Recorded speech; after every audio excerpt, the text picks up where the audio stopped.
Your Honor, I would like to call Taren Rivera to the stand. Ms. Rivera, would you please state your name and spell it for the record? My name is Taren Rivera, Rivera. Okay. And what is your current occupation, Ms. Rivera? I'm an investigator for the Federal Trade Commission, or also known as FTC. Okay. And how long have you been employed with the Federal Trade Commission? I've been employed with them around 2 years. 2 years? Okay. And do you have any other experience working as an investigator? Yes. Before I transferred to FTC, I was a FBI agent for 10 years. The FBI meaning the Federal Bureau of Investigation? Yes, that's correct. Okay. And what was your role with the FBI? I was an investigator for the FBI's fraud and white-collar crimes division. I specialize in investigating money laundering schemes, illegal gambling operations, and wire fraud. So, just to be clear, how long have you been a federal investigator in total? 12 years and counting. Okay. Thank you, Ms. Rivera. Now, I'd like to understand your role in this particular investigation and how you became involved in investigating the TV game show, The Saboteurs. So, how did that come about? Well, when my supervisor, Tony Sandlin, asked me to investigate the saboteurs, I couldn't really say no. I've always loved the allure of TV game shows, so getting to investigate one first fraud was no-brainer. What exactly was the purpose of the Federal Trade Commission's investigation into the saboteurs? Our goal was simply to ensure that there was no conspiracy to rig or alter the results of the game show. It is illegal to purposefully tamper with the outcome of a game show, especially in a case where there's a large sums of prize money involved. Okay, so when you officially started working on your investigation, were you operating undercover? Yes, during my time on the set of The Saboteurs, I was known to everyone by the alias Casey French. And would it be accurate to say that you had no prior relationships, whether professional or otherwise, before meeting anyone involved in the production?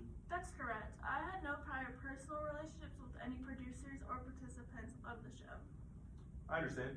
And when did you first arrive on set of The Saboteurs? Were there any people that you plan to keep a close eye on for the purpose of your investigation? No, actually. Because of the nature of the anonymous tips that the FTC had received about the game show, there were no members of the show that met our standards for the reasonable suspicion. Okay.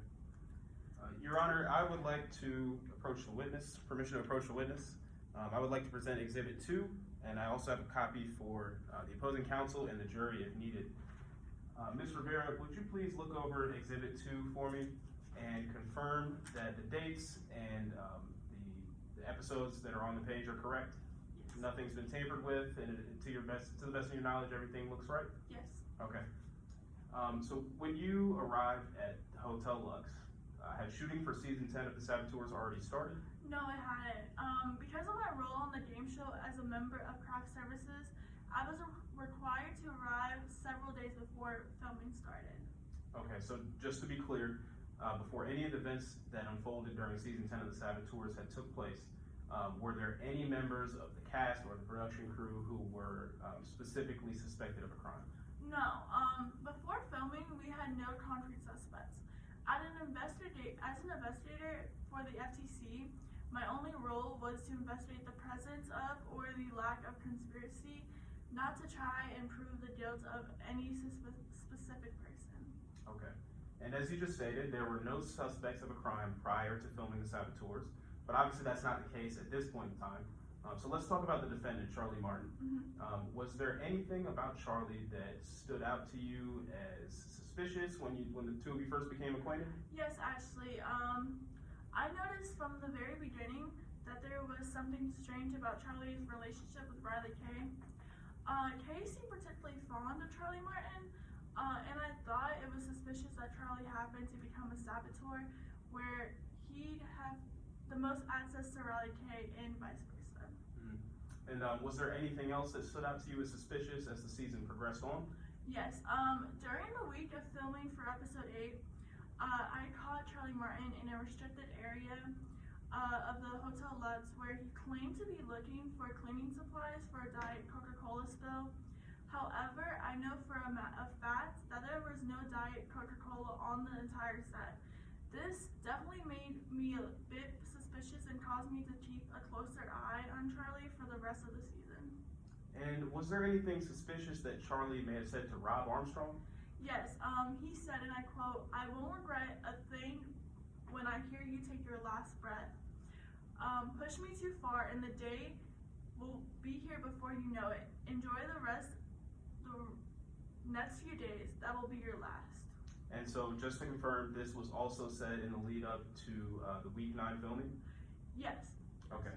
And this comment by Charlie Martin, was this suspicious to you? Yes, absolutely. The comment was made with no cameras or audience present, so Charlie Martin couldn't have been playing it up to TV, so to speak. He also alluded to Rob's death, but did not mention the term murder, which is usually the saboteur's code word for eliminating a contestant. Okay. And at what point, when was this comment by Charlie Martin made in reference to the final challenge? I believe it was April 1st, so that was 5 days before the final challenge on April 6th. Okay. And that is also under Exhibit 2. And so between April 1st and April 6th, were there any other instances of unusual behavior from the defendant? Yes, there was actually 3 separate times. The first 2 instances were what the show calls informal sabotage. Okay, and could you describe for us what Charlie was doing? Of course. In the first instance, I witnessed Charlie Martin adjusting the temperature settings in Rob's bedroom. In the second instance, I witnessed Charlie Martin place a cat in Rob's room and close it despite Rob's cat allergy. I understand. And you said you witnessed one more instance of sabotage. Yes, the morning of April 6th. The morning of the last challenge. Yes, that's correct. Where were you the morning of April 6th when you witnessed the sabotage? I was on my way back to my room after my morning jog. I was about to go shower so I could be ready to get to the craft services trailer to begin working. And about what time of day was this? Very early. A little bit after 4 a.m. Okay. And as you were on your way back to your room, what did you see?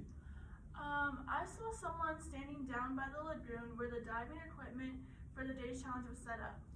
The person was standing with their backs to me, so it was difficult to determine who it was, but I saw the suspect picked up a blue diving mask with an oxygen tank attached to it. Okay, so it was early in the morning, it was a little bit dark, the person had their back turned, so it was a bit hard to see? Yes. Right? That's correct. Now, permission to approach the witness, Your Honor. I would like to present Exhibit 11 and Exhibit 1, and I have copies for the opposing counsel and the jury if needed. Ms. Rivera, can you please identify what is on the paper in front of you on Exhibit 11? Yeah, yes, this is the diving equipment that was being tampered with on the morning of April 6th. So just to be clear, when you witnessed the sabotage the morning of April 6th, that is the same diving equipment that you saw? That's correct. Okay. And Ms. Rivera, could you please flip to Exhibit 1 for me, please, page 2, and line 52. Can you just confirm that this states that rule number 7 of sabotage is that formal sabotage includes a meeting with the production staffer to gain advanced knowledge of the challenge, and the saboteur may then choose one element of sabotage to introduce to the target player? Yes, that's correct. Okay. So I just want to confirm that with Exhibit 1 and Exhibit 11, you do see the equipment that was tampered with, Rob's equipment. Yes. And in Exhibit 1, you do see the rule that states that one sabotage will be permitted through formal sabotage, which would have been a 10-pound weight added to Mr. Armstrong's bag, correct? Correct. So with this information, would it be safe to conclude that by tampering with Rob's equipment further than the planned formal sabotage, he was acting outside of the rules of formal and informal sabotage? Yes, that's correct. And would you confirm that if he were to have done that, allegedly, that would be illegal? Yes. Okay. No further questions, Your Honor.